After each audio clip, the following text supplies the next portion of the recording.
স্টারলিংককে বলা হয়ে থাকে ইন্টারনেটের স্বাধীনতার প্রতীক। ইন্টারনেটকে অন্য মাত্রায় নিয়ে গেছে ইলন মাস্কের অভাবনীয় এই প্রযুক্তি। মাস্কের মালিকানাধীন এই স্যাটেলাইট ইন্টারনেট সেবা বিশ্বব্যাপী বেশ জনপ্রিয় হয়ে উঠেছে। মুক্ত ও উচ্চগতির ইন্টারনেটের যুগে মানুষের প্রবেশ ঘটেছে এই স্টারলিংকের সুবাদে।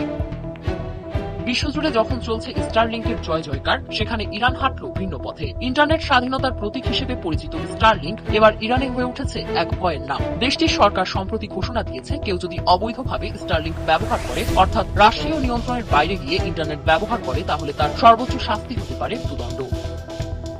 দেশটির সংসদ মজলিস সম্প্রতি এক নতুন আইন পাশ করেছে, যেখানে স্টারলিংক সহ সরকারি অনুমোদনবিহীন যে কোনো ধরনের ইলেকট্রনিক্স ইন্টারনেট ডিভাইস ব্যবহারকে অপরাধ হিসেবে গণ্য করা হয়েছে। অপরাধের মাত্রা অনুযায়ী জরিমানা, কারাদণ্ড থেকে শুরু করে দণ্ড পর্যন্ত শাস্তির বিধান রাখা হয়েছে।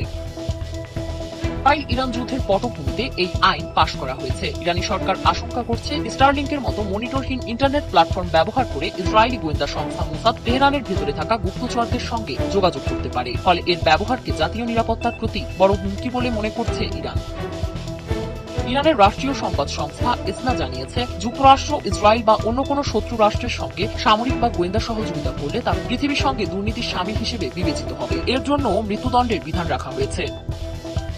নিষেধাজ্ঞা থাকা সত্ত্বেও আনুমানিক 20 থেকে 40 হাজার স্টারলিংক ডিভাইস এখনো সক্রিয় রয়েছে বলে দাবি করেছে দেশটির বিভিন্ন সংবাদ মাধ্যম। যুদ্ধ চলাকালীন সময় ইরানে এই ডিভাইসগুলো চোরাই পথে পাচার করা হয়েছিল, যাতে সরকার কর্তৃক ইন্টারনেট বন্ধ থাকা অবস্থায় জনগণ বিকল্প উপায়ে সংযোগ পায়।